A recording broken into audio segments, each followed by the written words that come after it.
everybody, how's it going? Thanks for joining me this evening. I am Auron MacIntyre and I am exhausted. It's a glorious day of victory. Many of you are rightfully very excited. A amazing historic win by Donald Trump, who has overcome so much.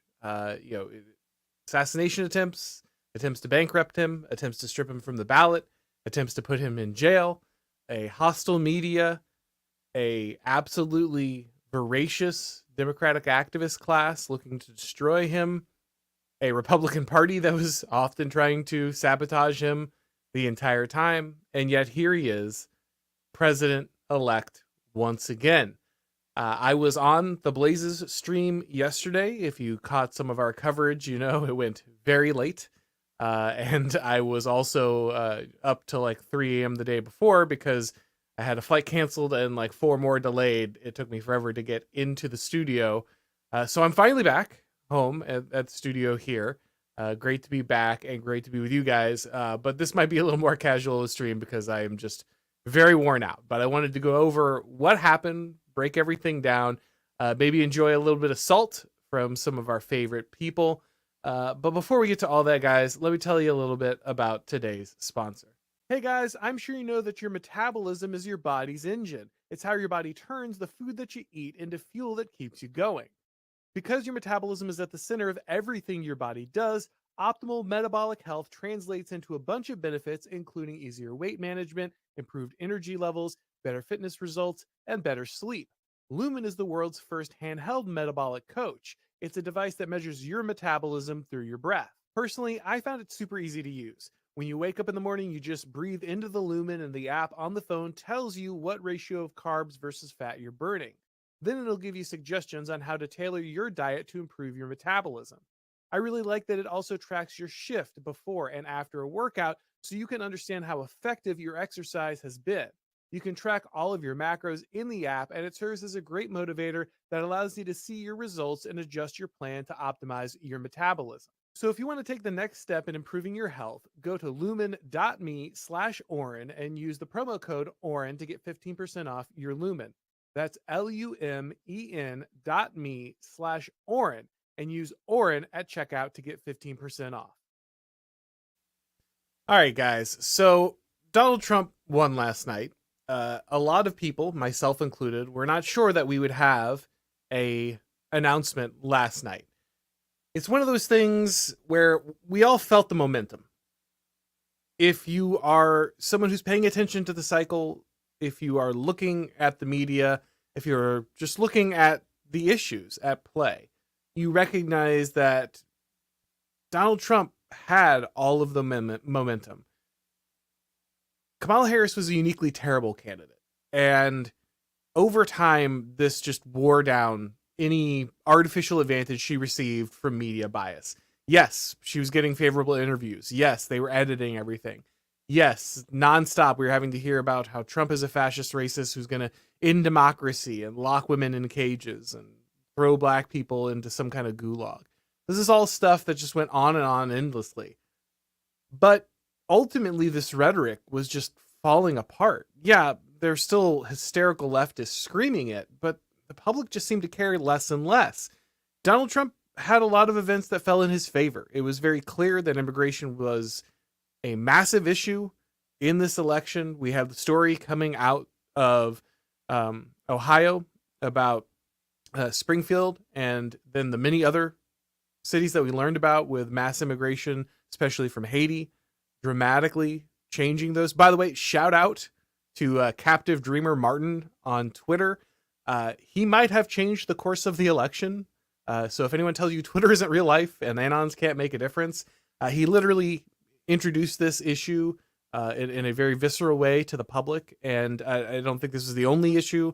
I don't even know if that one story is the decisive story, but it certainly brought a lot of attention to what was going on. People are devastated, even in blue areas, New York and Chicago. They're sick of this stuff.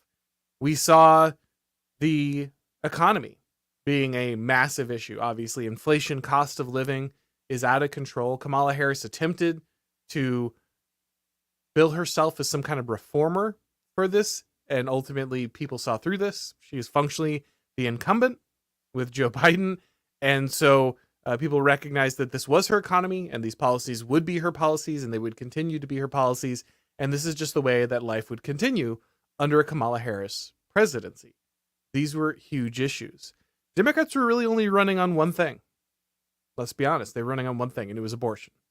That's what they put all of their eggs in that basket. They said, as long as we can get women to the polls and we push this issue, then we'll be okay. This will be the thing. Roe versus Wade, that will be the definitive issue that will keep Democrats in power. And it simply didn't work. It turns out that actually women have multiple concerns. And while that is still a powerful issue for the left, it was not the only issue. It was not the decisive issue of the election. And so when Trump won, again, expecting a very close race initially, even though the momentum was in Trump's favor, all the polls had it neck and neck, which I knew meant that Trump probably had it by like 3 to 4 points, because the polls have been off wildly in every other Trump election. And while they were slightly better this time, it still was very clear that they were going to be wrong. And so I kind of assumed that they were 3 to 4 points off, that ended up being about right. But I still thought that with some trickery from the left, some attempts to pull, some shenanigans, we would see a much tighter race. But as the night wore on, it became very clear that Kamala Harris was not winning critical states. States that the Democrats were hoping to make inroads in, like North Carolina, were not breaking in her favor. And even though the media refused to call several states, even though they were very clearly in Trump's bucket, eventually the evidence just became undeniable. Like critical states like Georgia, Pennsylvania, Michigan, Washington, these were supposed to be the blue wall. This was supposed to be the key where the Democrats would retain power, and all of these fell in Trump's favor. Trump just didn't win the Electoral College. He won the Electoral College decisively. We're probably looking at over 300 for Trump. You need 270.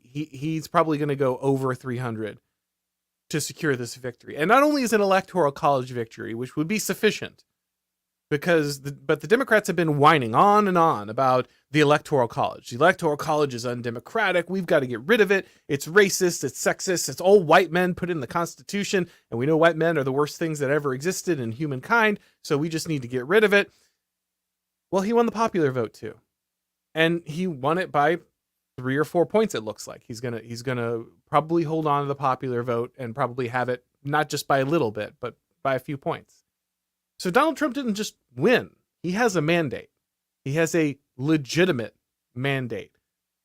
And this is really impressive because, again, the left has been branding this man an existential threat to democracy, a full-on fascist. Remember, Kamala Harris and Joe Biden called this man point blank a fascist. They have been saying he's going to kill all of his enemies. He's going to throw them in jail. He's a racist who hates women and wants to enslave them. This has been the rhetoric that has been fed to the American public for this entire election and well before it. And yet, America looked these people in the eye and they gave Donald Trump a mandate. Now, if you're the left, that means one of two things, okay? Either it means you're full of crap and everything you're saying and your worldview that you are projecting out there is complete garbage, or you genuinely believe that the people of the United States wanted what you were predicting. That you threw out all of these epithets and all of these threats and people said, that sounds good. Or at least it sounds better than what you're giving me. And that's a disaster for the left. And you can tell that they are not doing well. Though I will say we have not seen any violence yet from the left. Now, I'm not ruling this out. Inauguration Day is a long way off. The left still have time. But I got to say, it doesn't feel like they have the energy. And I'll be honest, I predicted leftist violence and a Trump win. I predicted a Trump win a year ago. And I've been consistent. I've said every time I think Trump's going to win this, and then I think the left's going to chimp. That was my prediction. Me and Academic Agent had the bet. We both predicted a Trump win, but he thought that power would accept Trump, and I said No, the left is locked into their ideology, and they are going to be compelled to fight against this. And I got to say, while I still think academic agent is wrong about putting the woke away and the role and power elevating Kamala Harris for the specific purpose of giving the election to Donald Trump, that makes no sense. If they wanted to do that, they just wouldn't have stolen the election in 2020. But we do have to look, the purpose of what we do here is to accurately model power. So it's not about pride, and it's not about any of these things. It's about doing the job correctly. And so if these guys are going to say Trump's a fascist, Trump's a Hitler, he's the end of democracy in America, and then they're just going to turn power over to him, then maybe they aren't as ideologically possessed as we believed. They're willing to put that rhetoric out there. They're willing to take action in certain scenarios like 2020, but ultimately, if they don't think they can pull it, they don't follow their rhetoric to its logical conclusion, which means they don't believe it. Ultimately, if you spent your entire time telling me that Donald Trump is a fascist and Hitler, and then you're like, well, I guess we'll just peacefully transfer power to Hitler. Okay, well, so no, actually, you don't believe that at all. Because if you really thought this guy was going to put people in death camps, you wouldn't just be like, oh, here, have the military, right? That's not how that works. So there's still a lot. I don't think we know everything yet. I think that there is a very interesting period of transition we're going to be looking at, and I'll get more into that in a second, what that transition is going to look like, and what we need to focus on, what we should be looking for. But it is a very interesting outcome. I'm very grateful, of course. I think that a Trump victory is much better for the country. I think ultimately it is, especially if Trump can give us the breathing room necessary to make important changes, that it's important. But the really important thing, and again, we'll hit this in more depth later on. I want to run through the results and these things first. But a really important thing we need to watch out for is this idea that you just win the election and walk away, right? You just say, oh, well, dodge that one, got rid of Kamala Harris. I guess we don't have to worry about, gay race communism destroying the United States. I'll go back to watching football or Netflix or whatever. No, you can't do that. Donald Trump is going to face a uniquely difficult challenge. He wasn't up for it last time, let's be honest. I think he's learned a lot. I think he's better than any other GOP candidate for this to solve this problem. But he's still got a giant mountain to climb, and it's going to be very difficult. And more importantly, if we don't build the infrastructure and power bases at local and state levels, then as soon as Donald Trump is gone or the deep state gets a hold, then all that victory does nothing. And most importantly, and again, we'll talk about this more in a second, there is certainly a alternative power coalition forming inside the right. And while this is better than some of the GOP establishment on certain things, it's also worse on certain things. And if Trump ends up captured by these slightly reformed institutions and versions of power, then we're looking at a real problem, because then you're instantiating regime that it seems better than the alternative, but is ultimately driving you the same direction slightly slower. We call that conservatism, right? We need something better than conservatism. We need something that actually gains power, actually changes the momentum and direction of the country. And so this is a great victory. I'm not throwing any water on this. This is an amazing moment. An amazing moment. Trump overcame incredible odds. This is a man who seemed like he was on a date with destiny. Yeah, I warned people doing the Ron DeSantis campaign. And again, I love Ron DeSantis. Amazing governor. I live in Florida. The man literally saved my home town, during the hurricane when we had one a few years ago. I have nothing but the highest respect for Ron DeSantis. But I knew from the very beginning that after the 2020 election, there was simply no way that the Republican voter base was going to return anybody but Donald Trump to the White House. It was just not going to happen. If he was alive and kicking, and the Democrats sure tried to stop that, but if he was alive and kicking, then he was going to be the nominee, and that, as long as he got a fair election, that meant he was going to be president. And this moment is really important, but it's a moment, and then you have to do the work, right? And so We're going to get into all that. I want to break down a little more of, granularly some of the issues in the election, some of the demographics in the election. We saw some shifts I did not expect to see, and did not see some shifts I did expect to see. So we're going to get into all that in just a second. But before we do, let me tell you a little bit about job stacking. Hey guys, if you're looking to break into the world of fully remote jobs, I want you to listen closely. There's a new job stacking program focused solely on how to land remote jobs, even if you don't have any remote work experience. The new Remote Work Mastery program is designed to get you to successfully implement the strategies that allow you to leverage your current skill set, whatever that happens to be, into a fully remote role. No need to learn any new complicated skills like coding or finance. This is all centered around what you already have experience with. There are a lot more remote job opportunities in today's marketplace that go beyond the typical IT job set. The job stacking team will walk you through the entire process of identifying suitable remote positions that adjust to your experience, optimizing your resume, and acing your job interview so that you're set up for success in the world of remote work. So if landing a remote job is something that you're interested in, go to jobstacking.com/masterremote and schedule a call with Rolf today. All right. So again, Donald Trump won, and he didn't just win a little bit. He had a massive victory inside the Electoral College. He's going to win the popular vote. It looks like, the GOP is definitely retaining, or is going to have the Senate. And it looks like the GOP is probably going to retain the House. That's still up in the air. They have the advantage right now, but we'll have to see about that. I mean, it could mean that the GOP is in charge of all of the formal government. Now, we know that the formal government is not enough.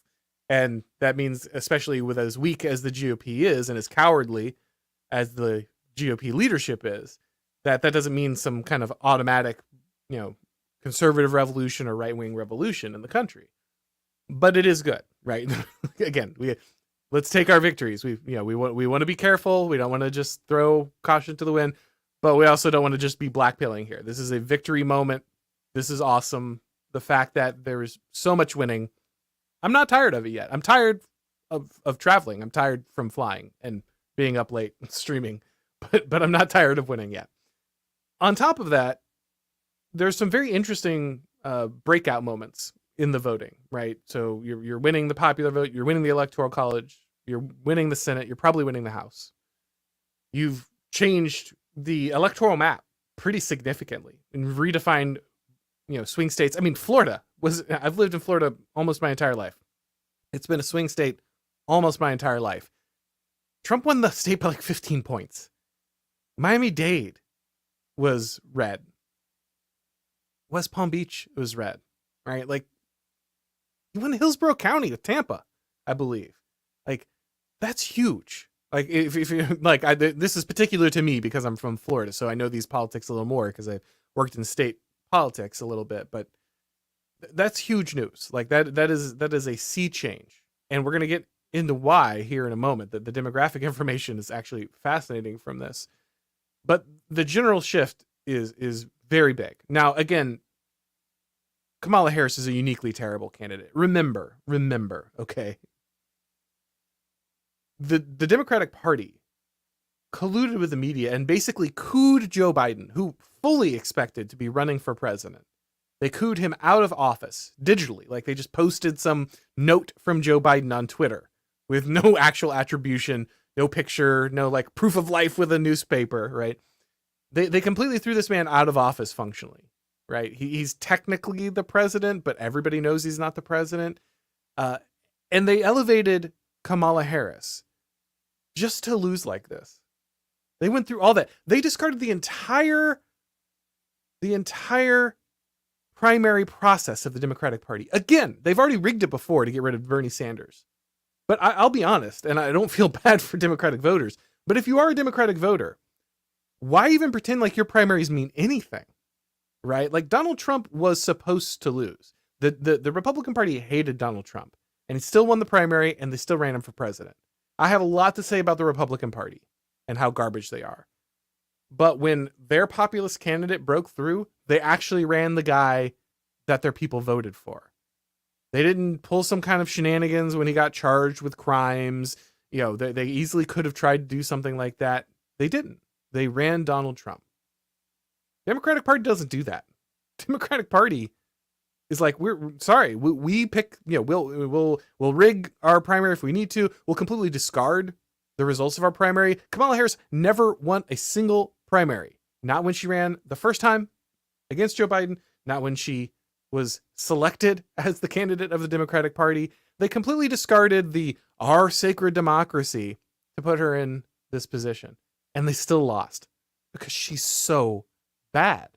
She was so terrible.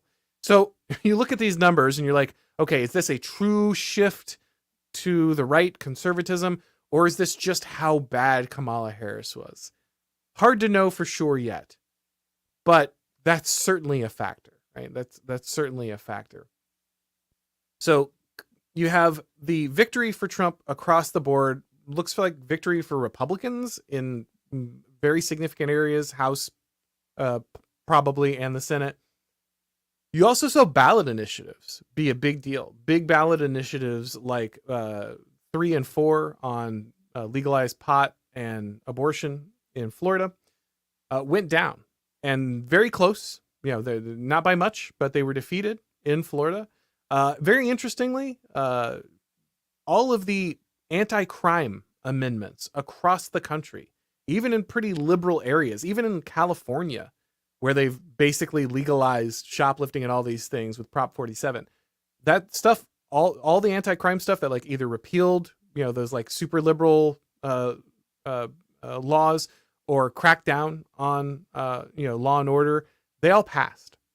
So even Democratic voters were tired of illegal immigration and tired of crime. These are winning issues for the right. And going forward, there is just zero excuse. Zero excuse. I don't want to hear anything about criminal justice reform. I don't want to hear anything about amnesty. I don't want to hear about anything about, the child separation and the deportations. No, it all happens. It all happens because they're all winning issues. You can't tell me these things don't win elections. They very obviously do. So when the GOP start acting like cowards, if Trump starts to back off any of this stuff, no, I want my wall now. No, I want the deportations now. I want the law and order now. This is what the people want. If you're going to pretend about any of this stuff, this is what they want. And you can't tell me it's going to lose you an election. You can't tell me it's going to lose you certain minority groups, because here's the dirty little secret. Trump actually gained minority votes. And I got to say, again, I was the most skeptical person on this. I say the same thing every time. Every single election of my life, I hear this is going to be the election that, the Republicans win the black vote. The black vote's going to leave the plantation, the Democratic plantation, and it's going to move to the Republican Party. Now, that didn't happen that dramatically, but he just saw some gains. More importantly, the Hispanic vote was significant. That was a very big change, which is a huge game changer, because right now the Democratic Party's plan is basically to replace you with a new electorate. And a large amount of that electorate is Hispanic. Not as much as it used to be, because a lot of illegal immigration is coming from other places now. But it's still a significant, that's the most growing ethnicity in the United States. And they started moving towards Trump. That's huge. That's absolutely huge. Again, that doesn't mean they want open borders. In fact, it means exactly the opposite. In the face of open borders and, with promises of mass deportation, Hispanics voted for closing the border and deporting illegals. That's what they want. Because, of course, once you get here, you want America to stay America. Right? That's the whole point. You don't come here and then desperately hope that America is flooded with a ton of people who aren't supposed to be here, who changed the place you came to because you liked it. So people who are already here, and if you've ever lived in a state with a lot of immigrants, like I have my entire life, you know this, the most anti-immigrant person is an immigrant who's already in the United States, and a lot of times. They're like, oh, I'm one of the good ones, send the rest back. Like, that is a very common sentiment that you see from a lot of people. So this shouldn't shock anyone who actually has any contact with Hispanics, but Republicans love to pander, because don't be stupid. GOP loves identity politics. They will pander all day long. Well, guess what? Guess what Hispanics want? They want safety. They want closed borders. They want deportations of people who shouldn't be here. So guess what? Everybody wins, because it turns out people want civilization. Civilization's on the ballot, and they voted for it. So let's take a look at those demographic numbers real quick. But before we get to the demographic numbers, let me tell you about ISI. Universities today aren't just neglecting real education, they're actively undermining it, and we can't let them get away with it. America was made for an educated and engaged citizenry. The Intercollegiate Studies Institute is here to help. ISI offers programs and opportunities for conservative students across the country. ISI understands that conservatives and right-of-center students feel isolated on college campuses and that you're often fighting for your own reputation, dignity, and future. Through ISI, you can learn about what Russell Kirk called the permanent things, the philosophical and political teachings that shaped and made Western civilization great.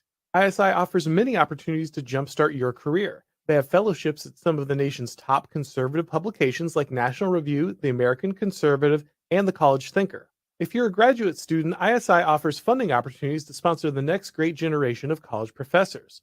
Through ISI, you can work with conservative thinkers who are making a difference. Thinkers like Chris Rufo, who currently has an ISI researcher helping him with his book. But perhaps most importantly, ISI offers college students a community of people that can help them grow.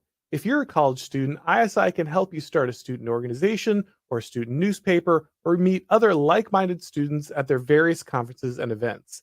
ISI is here to educate the next generation of great Americans. To learn more, go to isi.org. That's isi.org. All right, so let's take a look at those statistics. Let's see. Oh, brought up the wrong one. There we go. All right, so here's our breakdown. The exit poll here shows your breakdown by race and sex. We can see that 59% of white men voted for the Republican candidate. Not a huge shock there. That's usually a very solid demographic, though it must be said that young men turned out a lot more, probably, again, because they've been told that they're the devil by the left. We saw all the problems that the Harris campaign was having with men, and they were desperate, and they put out these like condescending commercials in an attempt to appeal to men, and it's very clear that they just didn't know how to do it because they hate men, and their entire platform is I hate men and they're the problem, and it turns out you can't get those people to vote for you when you tell them that. So not a surprising win here. Now this one is very important. 52% of white women voted for Donald Trump. What does that mean? The suburban mom vote was there's a lot of talk about the suburban mom vote and how Donald Trump made it impossible for Republicans to win a key demographic, the suburban mom vote. Well, turns out he did well enough. Got 52%. He got the majority. This also breaks a lot of narratives. There's a lot of people out there, Joel Berry of the Babylon Bee comes to mind, that love to rip on white women because they know that that's a safe group of people to make fun of, even though there are other demographics that those people worship that they won't point out their voting records because they tend to be more like 70-30 in favor of the Democrats.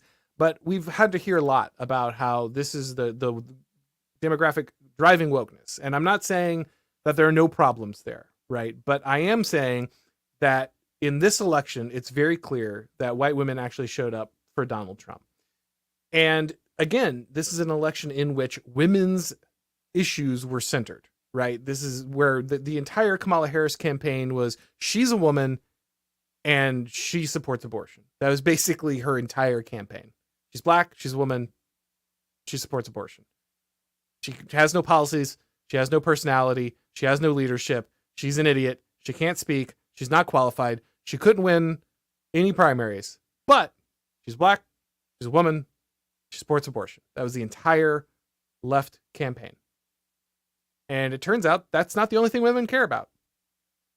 So good news, right? That actually the safety of your neighborhood, the future of your children, the sanity of your schools, the safety of the streets, the immigration in your neighborhood. These are all things that actually women care about too. And so there's still a gap, obviously, for overall women with, the Republicans and the Democrats. But the gap is much smaller than it had been previously, and white women were a key part of that shift. Also, black men, 20%. Now, again, not earth-shattering, but it is a gain, right? It's Steve Deace makes the joke, the brothers be flipping. We always hear that the brothers are going to flip to the Republican Party. The brothers be flipping, and it never happens. They didn't flip. It wasn't 40% or something like that. But it is a noticeable gain. And so Trump probably put too much effort into that demographic comparatively. It's actually relatively small. Black men actually don't show up to vote that much. It's not a large demographic anyway. And so a large amount of effort expended, maybe misappropriated resources, but ultimately he did get the gains, and that's good news, right? That means that there is victories to be won there. If you can, again, speak a language that people understand. Trump has a pop culture relevance and swagger that tends to really draw on that demographic, and so I think that helped him as well. Black women, 7% for Republicans, no shock there. It's unfortunately that's a lot of being married to the state will get you voting Democrat. Now again, the big story here: Latino men, 54% for Donald Trump. Huge, absolutely huge. Again, one of the most explosive demographics in the country, growing. Hopefully, you have a hold on the border that kind of gives us more stability. But either way, this is going to be a significant impact on elections going forward. And the fact that they voted for Donald Trump, overwhelmingly shifting, and Hispanics in general shifted much closer to Donald Trump. I don't have that number right in front of me, but I think the collective total was like 45% for Donald Trump. That is massive. That is a huge change. That's how you flip things like Miami-Dade and Florida. That's how you keep Texas red, right? And you still have to crack down on the illegal immigration because, again, these people voted for you with the promise of closing the border, with the promise of mass deportations. They voted for those policies. So the idea that Hispanic voters just want open borders and they just want people to be able to come in here at any time, bring drugs, bring fentanyl, traffic children, that's just not the case. That's just not the case. They want a safe country. They want a country where they can live the dream and the lifestyle and the American idea that they wanted to join and assimilate to. Hopefully, do more on the assimilation side. But that is good news overall. And again, it really shifts the narrative for the left when it comes to illegal immigration. Do you want to leave those borders open? Are you sure? Because you thought that meant you were going to win every election. And we've seen some of this trends, right? With Ron DeSantis, particularly in Florida. It seemed, it looked like we were seeing a shift towards the right a little bit with Hispanics. But this is huge. Like this is a substantial shift.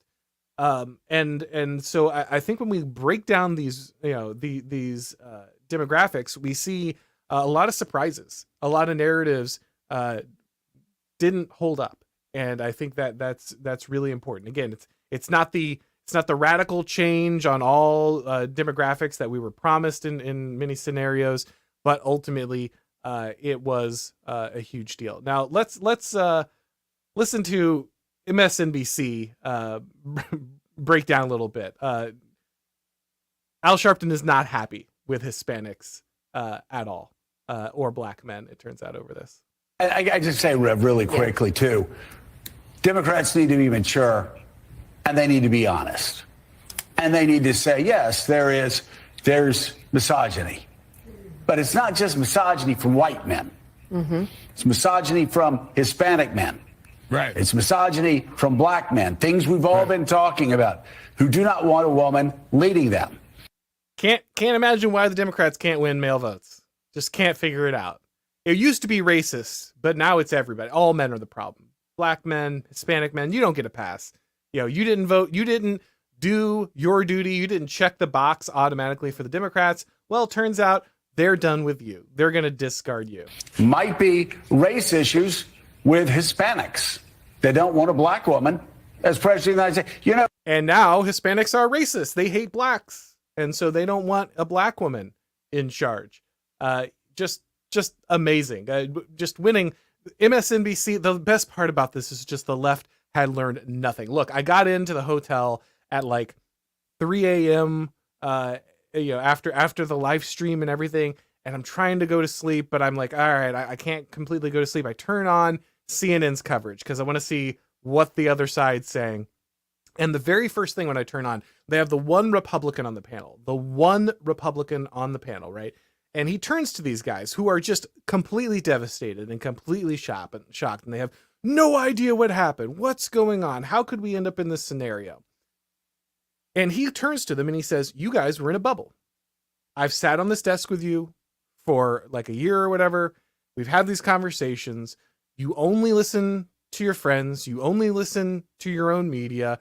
We had all of this was very clear. There were plenty of signs. It was very clear that the economy was a huge problem. It's very clear that crime was a huge problem. It's very clear that open borders were a huge problem. It's very clear that Kamala Harris was an unlikable candidate, that people were not going to react well to shooting Donald Trump in the head.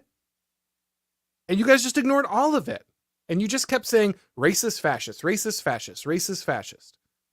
And you just called everybody who wouldn't vote for you immediately Hitler. And you thought that that was going to carry the day.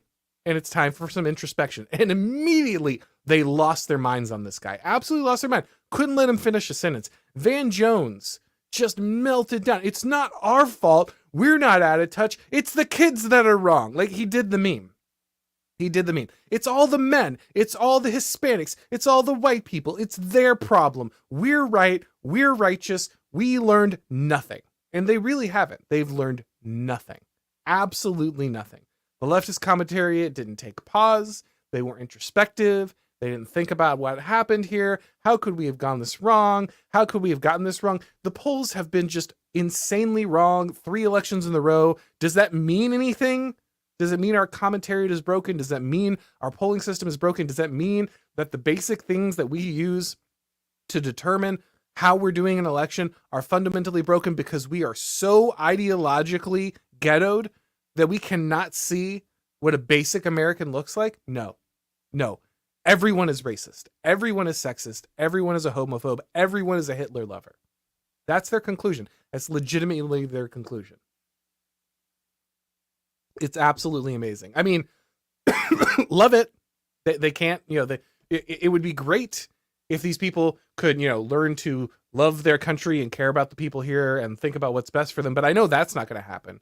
So conversely, I guess the best alternative to that is for them to be as clownish as possible. And that's really what happened here. That's a huge part of the story of this election. Elon Musk bought Twitter and he enabled free speech across the platform and therefore across the United States. And remember, Twitter is uniquely important because it's where journalists and newsmakers and narrative makers really live. And so while other things like Facebook might be more popular, Instagram, Twitter has an audience that is specifically involved in getting news and narratives out there, entertainment, these things.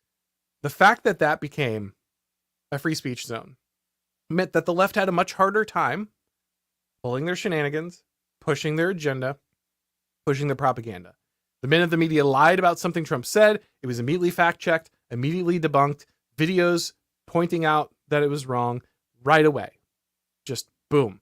Massive stories that would have never broke otherwise, like the story in Springfield, Ohio, goes viral off of Twitter, right? The media got everything wrong. They got the polls wrong. They got the projections wrong. They got the calls wrong. They got the analysis wrong. They got everything wrong. And all they can do is sit around and say, no, it's everyone else. Even though we were wrong on every data point, even though we were wrong on every prediction, even though we were wrong on every aspect of calling and covering this race, it's actually everyone else's fault. And that's great because they're just making themselves completely irrelevant. Completely irrelevant.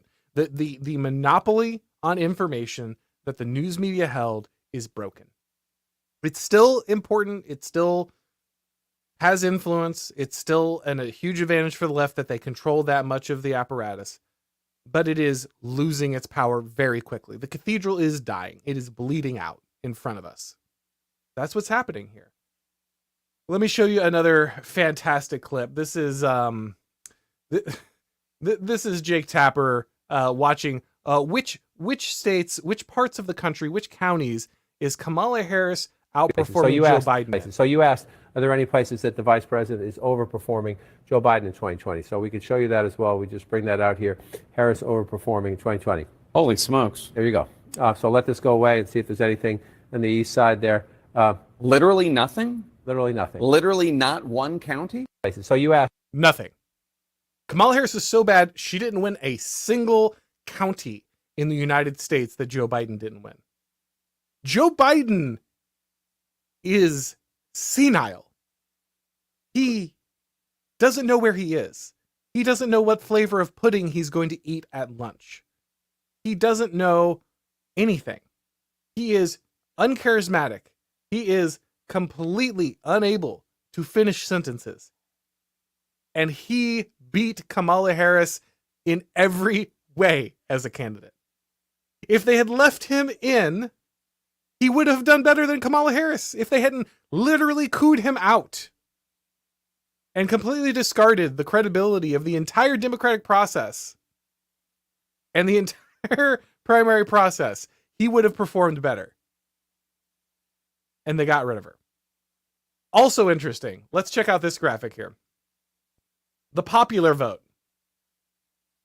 What happened this year? There's a lot of questions to that. What happened this year? How could things have gone so wrong? How could the Republicans won the popular vote this year after the Democrats dominating it for so long? Let's look at this graph. 2012, we see a decisive Democratic victory in the popular vote. 2016, a much smaller victory in the popular vote, but still a victory. But popular vote doesn't matter. Electoral college is what actually elects the president of the United States. That's what the Constitution says, no matter how much Democrats shriek about it. So we see Trump's victory here, but Democrats definitely hold the advantage with Hillary Clinton. Then we see 2020, where basically a doubling almost, like a huge jump of popular support in 2020 for Joe Biden. Even though we see Donald Trump getting way more popular votes than Hillary Clinton had, right? He had a record number, but Joe Biden had an even more record number. Magically. Oh, and here we are back in 2024, and the Democratic popular vote looks, it's basically the same. Democrats had more or less the same popular vote for 2012, 2016, and 2024. And because the consistent popular vote was the same when Republicans overperformed in 2024, Trump wins. But in 2020, when he overperformed, even what he did in 2024, he lost. How could that be? How could that be? Oh, because those votes are real. That's why. That's it. Like, you're telling me that like Joe Biden was just so amazing that he garnered that many votes? If that's true, then if you could say in 2020 it was about Donald Trump being uniquely dangerous to the country, right? If you're on the left, you're like, oh well, Donald Trump is uniquely bad, and that's why all these votes came out. Even if they didn't come out for Joe Biden, they came out to defeat Trump. But if that's true, why didn't they come out in 2024? Is Trump less bad now? He has like a ton of felony charges. They tried to throw him off the ballot. He's been called a fascist Hitler. Like, obviously, he's just as dangerous in 2024 to democracy as he was in 2020. So what happened? Oh, well, it turns out that without the COVID cover, without the narrative cover of COVID, and without the ability to lock people in their homes and terrorize them with riots so that you can radically change the voting system, you can't rig it. You can't rig it the same. Republicans also upped their game when it came to mail-in ballots and early voting. That was a significant change. Places like Florida cleaned up their voter rolls significantly. Another huge change. But I mean, it's pretty clear. You don't need to be a political scientist to figure this one out. Democratic popular support pretty much the same across these 3 elections across a couple decades. But just one here, what happened? Again, very interesting. Let's go to, let's see here. We got some other great moments. Here's Kamala Harris's, actually, let me play these first. Multiple leftists decided to basically say the Democrats should have cheated live on air. So that was great. Multiple leftists decided to say, oh, well, they definitely should have cheated. Here's from CNN with Leah Rigger here. So I think this is the point about executive orders is really important. We also have to remember that the Supreme Court has essentially said that anything that the president does, while they are in office is, gets granted presidential immunity. People have been saying for a while that Joe Biden should take advantage of that. He has not. Now is the time to take advantage of that. The other thing, though, that I think is really... So that's not what the Supreme Court actually ruled. But interestingly, she basically just says Joe Biden should use his executive power to steal the election. Live on TV. Like, if you can't win it, cheat right now. Do it. You're immune from prosecution because I don't understand how the Supreme Court works and I don't understand the actual ruling. So I'm just going to throw this garbage out here. But why not just steal the election right now? That's literally what she says here. And then here's a great moment. So I love this so much. I love this so much. The neocons, just the worst people, the worst people in the world. They hate the country, and all they want to do is funnel your money and your kids into foreign wars for their own profit and their own foreign interests. And so many of them ran to the Democratic Party, right? You have all these guys from the Dispatch, and I shared this video out that someone at the Blaze had found, excuse me, last week, of basically many of the people who are in this video, the Dispatch crew here, talking about how the neocons had captured the Democratic Party and that Kamala Harris was now parroting all the neocon lines, right? She's pro-war, she's for America being an empire and controlling the world. She's adopting all these positions that the neoconservatives prefer. Ha ha ha! Look, we've worked our tendrils in.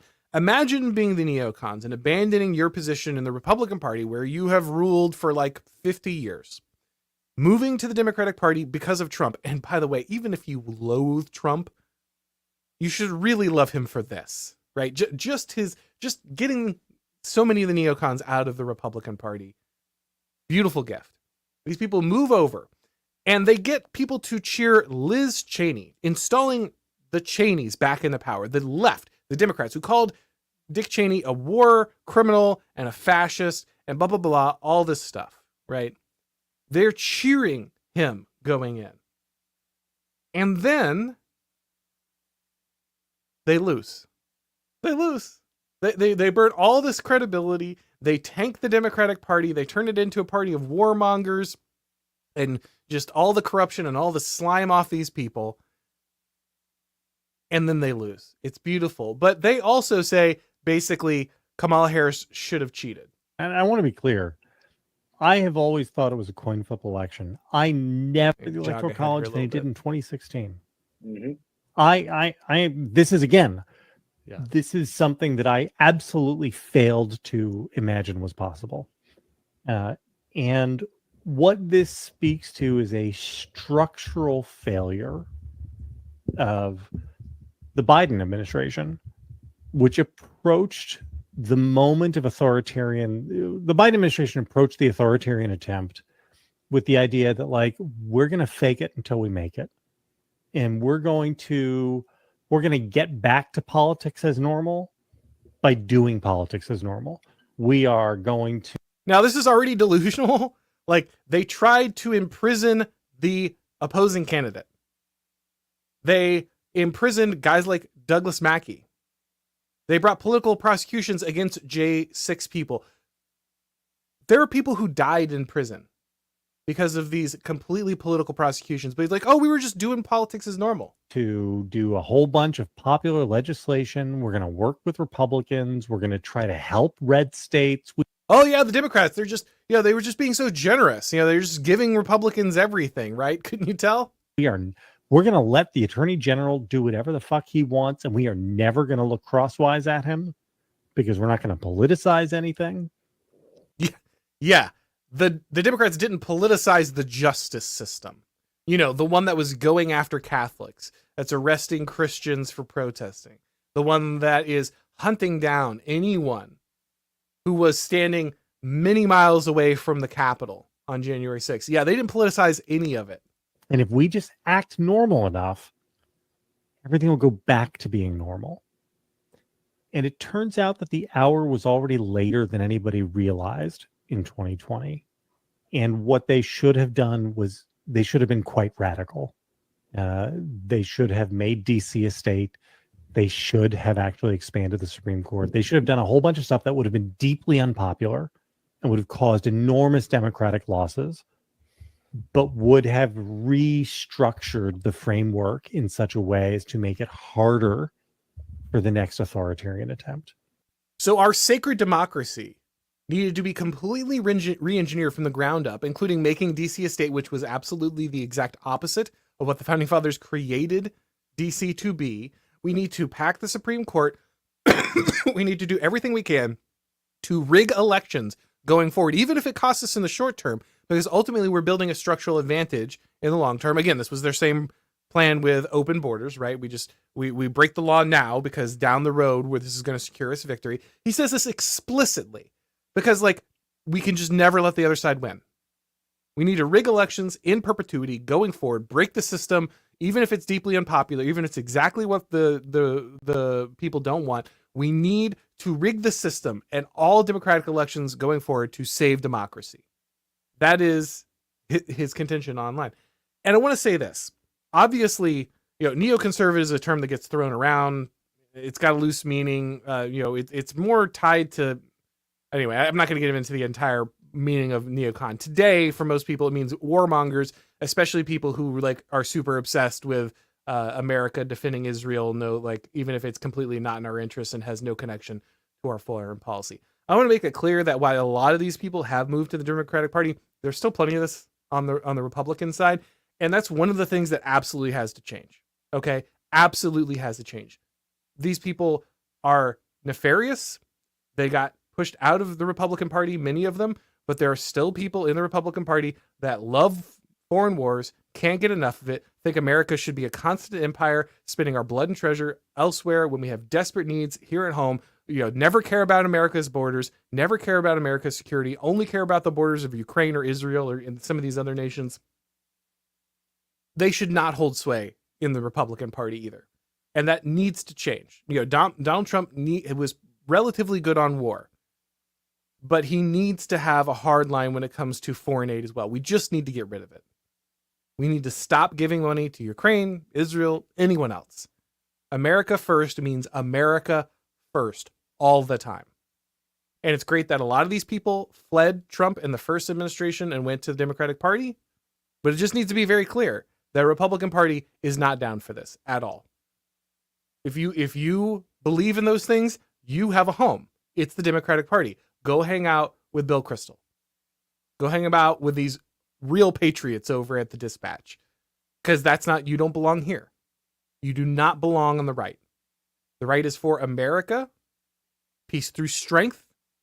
We're not saying, America just never gets involved in any foreign conflict ever, or never has any understanding of when to use force and never goes to war. No, war is a reality. It will exist in the future in the United States. You will have to defend yourself or your interests at some point. But this does not mean we constantly cut checks to foreign countries who have significant lobbies in the United States. We don't bring in foreign leaders to address our Congress and tell us how much money they're going to be forking over to them. We don't do that anymore. That absolutely needs to change. All right. Let's see. What else do we have left here? Oh, okay. So here's Kamala Harris's concession speech. She refused to concede the night of. I thought there might be, some kind of plan. Maybe we'll try to use the 14th Amendment. Maybe we'll hold off on conceding to see if we can get some kind of legal technicality. But she has conceded. But of course, here is her talking about her willingness to transfer power to Donald Trump. But we must accept the results of this election. Earlier today, I spoke with President-elect Trump and congratulated him on his victory. I also told him that we will help him and his team with their transition, and that we will engage in a peaceful transfer of power. All right. Now, obviously, the left have been hitting Donald Trump a lot. He wouldn't give up the election. He wouldn't concede. He wasn't looking for a peaceful transfer of power. Garbage, whatever. Point is, they've been pushing this storyline for a long time. So she's looking for like applause because I'm gonna turn over the peaceful transfer of power. Okay, but here's the problem. You called Donald Trump a fascist. You said he's an existential threat to the United States and to democracy. You said that he is a direct threat to the lives of women, the direct lives to minorities. You said this explicitly. And you said we'll never have another election again if Donald Trump is put into office. He'll put his enemies in gulags. He'll put everyone on trial. All these promises about basically he's going to be this fascist dictator. And you're just going to peacefully transfer power to this guy? What? Like Joe Biden said the same thing. Oh, I'm inviting Donald Trump to the White House. We're going to have a chat. You literally called the man a fascist and an existential threat to democracy. And now you're what? Going to have him over for cookies? Like, this is just insane. There's only two options here, right? Like, don't get me wrong. The left always calls people Hitler and fascists. It's not new for them to throw this term around. George Bush was a war criminal, and now he's like this, old dude who hugs Michelle Obama and makes paintings. And Dick Cheney was an evil warmonger and a fascist, but now he's like a guy we probably want to put back into power. We'll elevate his daughter, these kind of things. They throw these terms around. But they literally tried Donald Trump. They put him on trial and they tried to shoot him. And successfully shot him once, but didn't kill him. It's not a minor charge anymore. Like, they took kinetic action. They burned down cities in the name of defeating Donald Trump. They rigged an election in the name of defeating Donald Trump. They threw people in jail in the name of defeating Donald Trump. They took shots and hit Donald Trump in the name of defeating Donald Trump. So they kind of crossed the line here. The Rubicon is well behind us. And now you're telling me you're just going to what? Turn over power to this guy? Really? Now, that said, it does look ultimately like there is going to be a transfer. Again, plenty of time before the inauguration. The left could use some kind of chicanery legally. They could break out with violence. These things could still happen. But it doesn't feel like it's going to. We're seeing a lot of, kind of sit down, shut up, get in line, turn over power, important people, Mark Cuban, who's just beclowning himself left and right during this election, congratulating Donald Trump, powerful people falling in line, newspapers refusing to endorse Kamala Harris. Feels like the left was preparing for a Trump victory, whether they liked it or not. And I don't think they did. I don't think they wanted Trump, as Academic Agent would say. I don't think the regime wanted Trump. Again, if they wanted Trump, they just wouldn't have stolen the election from him in 2020. But they have made peace with the fact, it seems like, that Donald Trump's going to be in power. So what do you do with all this rhetoric? What do you do with all this insane rhetoric that you've tied up, all this insane ideology? Now, we're probably still going to see a massive amount of the resistance, right? Like, this was the storyline the entire time with Trump. Oh, he's Russia. We saw some of this. They're like, oh, Russia is calling in bomb threats to disrupt voting in Georgia and stuff. I'm sure they'll spin those kind of stories back up. MSNBC's got to sell ad time. They've got to keep their audience, sitting there drunk on the couch screaming. So they're going to tell stories about how Donald Trump's got a fascist America, and you're the resistance living in a fascist America, and the way you fight the resistance is watch Netflix and get another bottle of wine and a cat. Like, these are the things you do to fight back against the Handmaid's Tale and the patriarchy. Like, they'll spin up that narrative. But like, there was legitimate violence and lawfare involved in the Joe Biden administration. Like, the Joe Biden administration was putting us on the road to tyranny. It was jailing political opponents. It was encouraging political violence.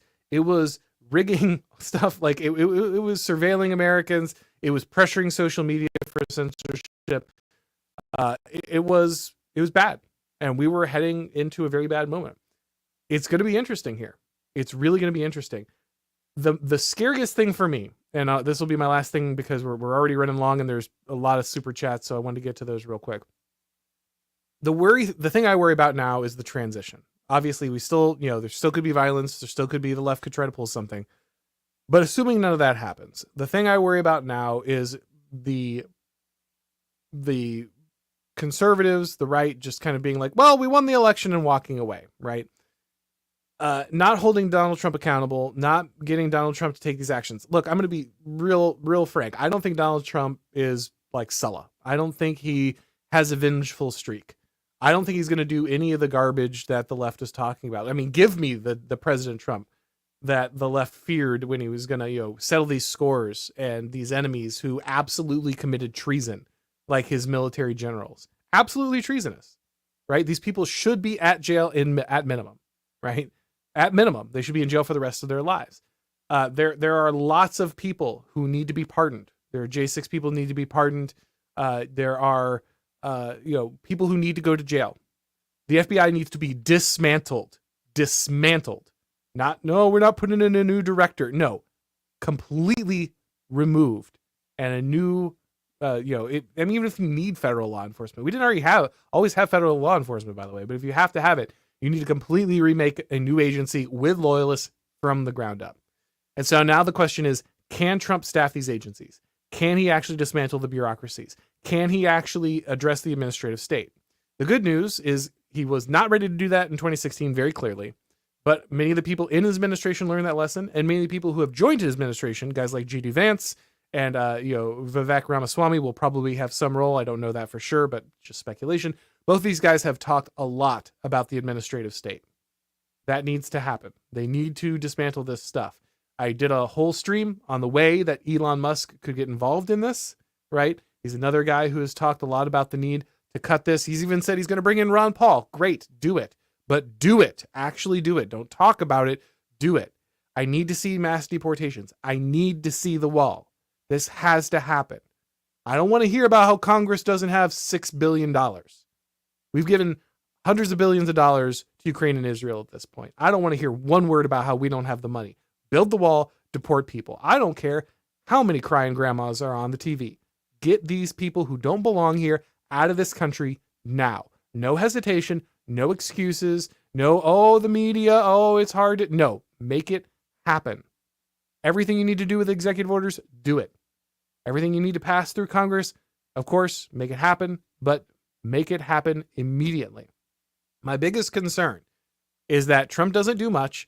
He turns this over to kind of this, we've talked about the PayPal mafia with King Pilled. You guys are familiar with kind of this idea that the Silicon Valley has kind of gathered around Trump as an alternative elite. We do want a new elite, but this elite needs to care about the country, okay?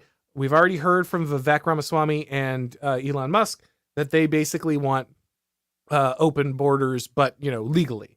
We'll bring all the legal immigration we want. Even Trump has talked about this in passing, said, we're going to staple green cards to diplomas. No, garbage. None of that. That is not what you want on. That's not even what Hispanics wanted. They voted for you. So actually do what they wanted. They want the wall. They want mass deportations. They want the end of chain migration. They want it now. Fix birthright citizenship. Do all of it. Make all of it happen. Massive reform. You have the mandate. I don't want to hear, we don't have the money. We don't have the support. We don't have the resources. Garbage. Make it happen. You won the Electoral College. You won the popular vote. You won the Senate. You're probably going to win the House. You won most of the ballot initiatives. There is no excuse. No excuse is acceptable. I don't care how bad the Republican Party is. Throw them all out. Make it all happen on your own. Use the executive power vigorously. The real executive power, the one you're supposed to have in the presidential office. And if you don't have that power, explain to your voters why. Tell them specifically who is stopping you. Name names. Call it out. I was elected by you, but I can't make this happen because this guy right here is obstructing my legal power, and this is his name, and this is what needs to happen. Say it out loud. If you don't do that, I know you're not serious, and you didn't mean it, and you betrayed your voters. And I got no time for that. I love this victory. I love that Trump won it. I think it's important. I think it's critical. But we have to push all the way. We can't stop on the 5-yard line and say, well, close enough. We got there. All right, you guys take the ball in. They never take the ball in. They never do. Radical change needs to happen. You got the mandate. You can't tell me you didn't have it. You can't tell me you don't have the support. You have it. Make it happen. If you don't have the power, explain why you don't have the power explicitly. Name names. Make it happen. No more foreign wars. Close the borders. No more foreign aid. Mass deportations. Clean up the election process. I want to know if Florida can count every one of its votes like an hour after the election is over. Every other state can do it too. Fix it now. All of these things. Make it happen. Put the effort into working with governors. Put the effort into working with local election officials. Make it happen. Make the changes. All right, guys, let's go over to our questions of the people here real quick. Let's see, Anon Reviewer here says, so when can we expect a Barron Trump presidency? Yes, the line of succession. Will it be more of a good Roman emperor scenario where he adopts J.D. Vance and raises him as his heir, or does he hand it directly to his blood and Barron Trump? This is the real question. All right. John Morton says, great to see Trump win the Electoral College and the popular vote. It just shows how much fortification there must have been in 2020. Yeah, again, we saw that graph. We saw the numbers. It's pretty hard to deny at this point, man. And I've never hesitated to make this claim, right? Like, again, even if you didn't believe in any of the shenanigans, I think Molly Hemingway made an excellent point in her book, Rigged, about all the legal things that were changed and all the censorship that was used to manipulate the election. But it's very clear what happened there. You really do not have to have a 200 IQ and a master's in political science to grasp what happened there. Truddle says, I can't believe he got Michigan again after Gretman Whitcher's machinations last couple of years. Maybe this means there's hope for this state. Yeah. I've heard people, Steve Deace, I believe, was talking when we were on the Blaze stream about like how bad Wisconsin had gotten, how Whitmer had just wrecked the state, and yet he still won there. Yeah, so that is huge, right? That is a big deal. Again, this is a win that remakes electoral maps. It's not just a mandate, though it is. This is a win that really shapes the landscape of how we even understand what the dynamic is between Republicans and Democrats running in an election. It's an amazing thing to see. Alexandra says, imagine witnessing the Trump arc and still not believing in God. Amen. I wrote an article right before, day of the election saying, look, we all witnessed a miracle. Donald Trump would be dead if he hadn't turned his head slightly to the left, and our entire country, our entire world could be radically different. I don't want to imagine the violence. I don't want to imagine the chaos that would have ensued from Trump having his head splattered live on television. And God spared us that, and he spared our country that. And again, that doesn't mean, Donald Trump's perfect. It doesn't mean you have to back him in everything. It doesn't mean he's above any kind of criticism. I've already laid out my criticisms and my worries about this man, but I do think it's very true that, we saw the hand of God somewhere in this. I really do believe that. Let's see. Robert Weinsfeld says, a lot of work to do, but taking the W for a week and a month. And yeah, again, like I said, I want to hold these people accountable. I want to make sure we get what we supported. There's a long road ahead, many questions, but this is it is a moment of celebration. Not here to throw cold water at anybody. We want to be realistic, but we also want to stay, away from the black pills. The left can lose. Okay. The left can lose. They can be stupid. Their power is important. You want to accurately understand it. You want to factor it in, but you don't want to deify it. People in power are not, omnipotent. They're not omniscient. They're not they're not without flaws. And so, we need to remember that even if they have an advantage. Let's see. Alexandra says, do you think the Bidens are happy right now? Is Kamala relieved on some level she won't get the job that she must be terrible at? Or is she too stupid or power hungry for such realization? That's a great question. Yeah, you do feel, Joe Biden there with his little trash comment at the end to kind of throw the basket of deplorables in from Hillary. in 2016, you do feel almost like he was just kind of like, oh, you want to coup me out of here? We'll take that at the end. But yeah, I mean, there is a real degree to which, Kamala Harris, not having to be propped up by power was probably better for her at the end of the day, though she seems like a really terrible person. So, what are you going to do?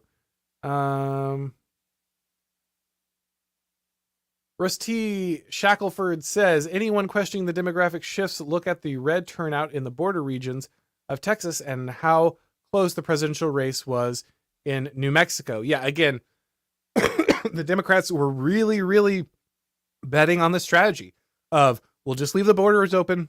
We'll just amnesty these people or wait until they have kids, birthright citizenship. And in a generation or two, we'll just never lose an election again. They were absolutely counting on that. That was the plan. That's what the Great Replacement was all about. And it looks like it might not work, man. It looks like it might not work. And that's a huge deal. Again, I'm always skeptical of like, this is, are these shifts permanent? Is it particular to Donald Trump? I don't know. Is this a coalition shift? I don't know. But these things are up in the air. These are real questions that we have to address. Johan Richardson says, thank you for your work, Auron. There's hope rather than gloom in America today, in part because of your high quality efforts. Well, I appreciate that. I don't know how much I had to do with it.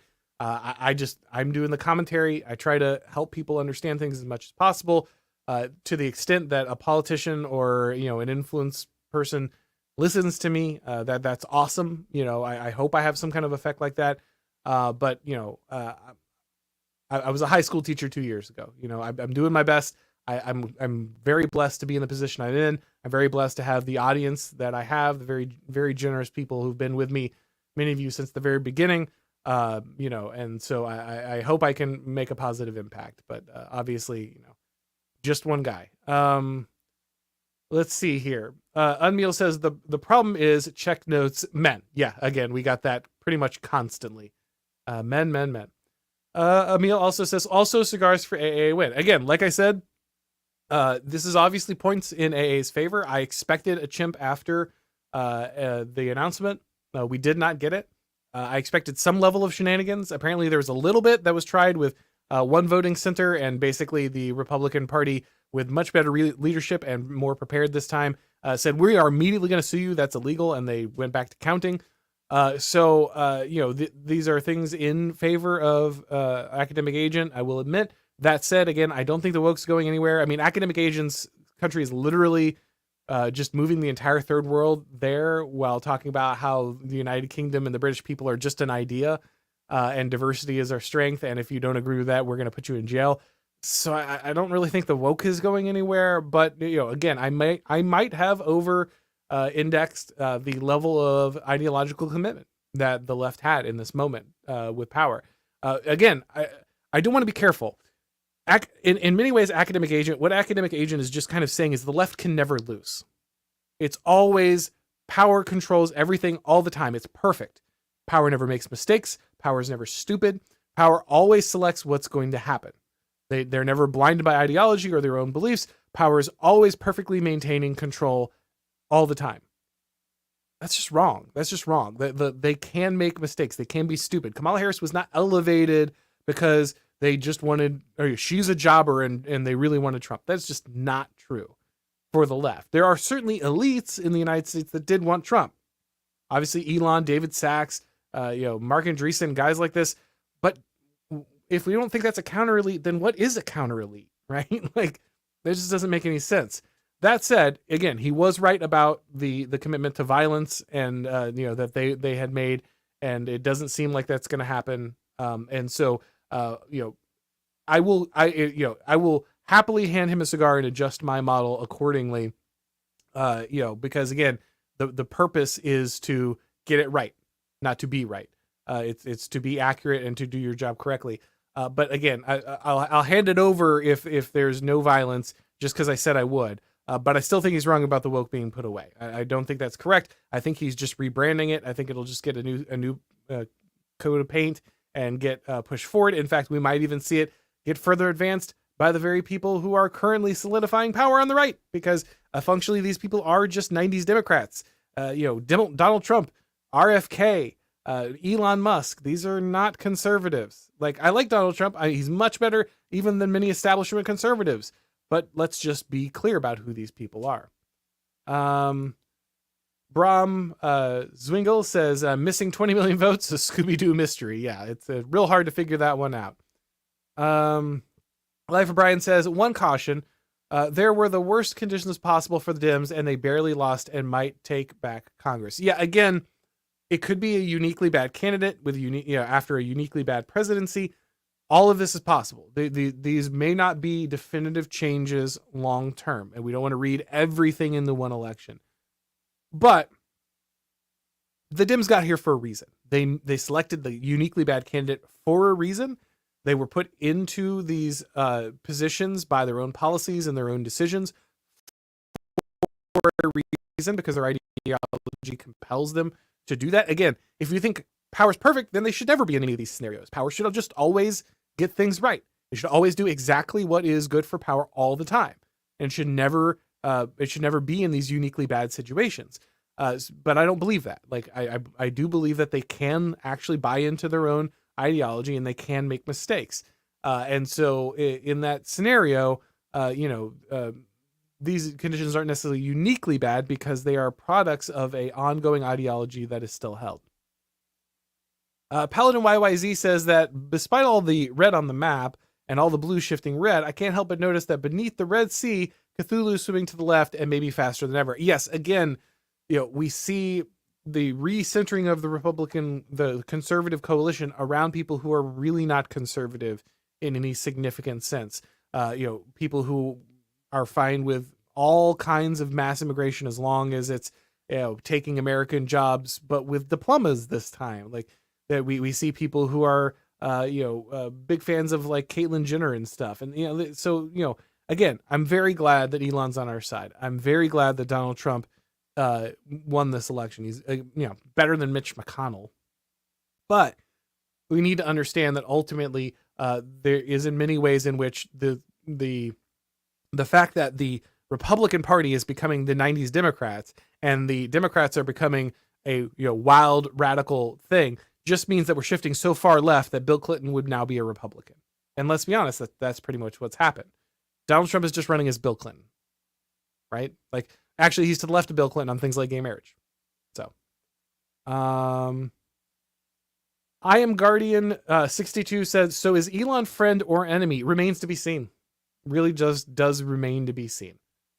Is Elon masterminding a takeover, of an establishment of a new elite in the interest of basically just doing what's best for Silicon Valley, which means like, large scale immigration, but like enough law and order and enough sanity. I mean, it'll be better than what came before. He would probably be involved in building something that was better than the far left was building, especially with DEI and wokeness and all this stuff. But does it make him, like a friend of real right wingers? Hard to say yet. Who's he gatekeeping? What's he moving, right? What direction is he moving? Those are the real questions. Life of Brian says the absolute consistency of the Dem popular vote shows something. Their votes are clients. They show up to elections like normal people show up to work. Exactly right.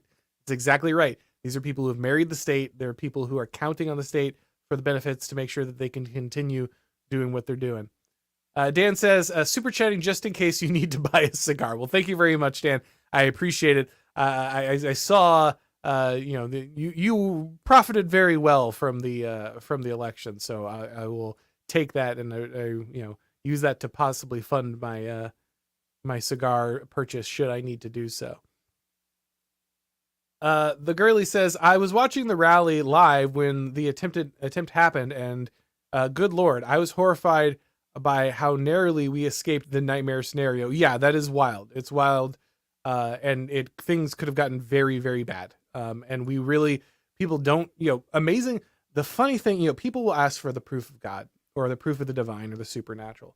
And then they will literally see supernatural events. And sorry, that was. You can be like, oh, Auron, you're stupid and superstitious, whatever.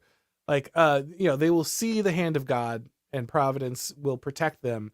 And then they will just go about their day as normal. And this is just a very human thing, man. Like, the entire Bible is the story of Israel watching God do miracles and then rejecting him anyway. sure, you took us out of Egypt, but I don't have like the stuff I used to like, so I'm gonna worship this calf, right? Like this happens all the time.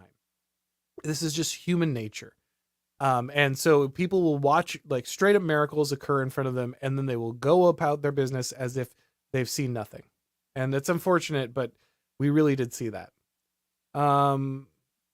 And Cherub Cow says, thanks. Good to see you doing the Blaze coverage last night. Yeah, no, that was amazing. Again, I really can't. I love you guys. I appreciate you so much. It really is. It's a dream. I can't, I wanted to do something like this my whole life. Never had the opportunity, couldn't figure out how. It's a very hard thing to do. And so I just got into learning about, political theory that I didn't think anyone would care about. I was literally playing a video game in the background. Some of you know this, make the reference every once in a while. I was literally playing a video game in the background of my first few videos, because I was like, no one's going to care about political theory, but maybe if they come to watch me play a video game, like a lot of people come to watch streamers do, that's how PewDiePie gets started, right? He's doing a bunch of Call of Duty videos, and people watch him, and then he starts talking about like Aristotle, and people start watching him for the Aristotle. And I thought, oh, well, maybe I can do that, right? Like maybe I can entertain people while I like play a video game, and then maybe they'll care about political theory. And it turned out nobody wanted to watch me play video games, but everybody ended up wanting to watch me talk about this. And the fact that I went from like, doing what I was doing to like being, the Blaze stream had millions of concurrent viewers. It was, they had, well, not concurrent views, millions of views during the night across multiple platforms. And I think they broke 1 million concurrent viewers across multiple platforms at one point. Just insane numbers, insane. The fact that I got to be a part of that is all because of you guys. It's 100% because of you guys. The fact that I get to do this kind of stuff for a living is amazing and humbling, and I really can't thank you enough. All right, let's go ahead and wrap this up, everybody. It's been a very long couple of days. I think I've glued together about 5 hours of sleep over the last few days and spent way too much time in airports. So I am going to turn in and try to get some sleep after this. But thank you so much for watching. If it's your first time on this channel, go ahead, do the like, the subscribe, the bells, the notifications, so you know when we're going live. If you want to listen to these broadcasts as podcasts, make sure to check out the Auron MacIntyre Show on your favorite podcast platform. And if you would like to understand elite theory or political theory a little better, you can pick up my book, The Total State. You can get that at Amazon, Barnes & Noble, Books A Million, or order it through your favorite local bookstore. Thank you, everybody, for watching. Thank you so much for being a part of this victory. God bless this country, and I'll talk to you next time.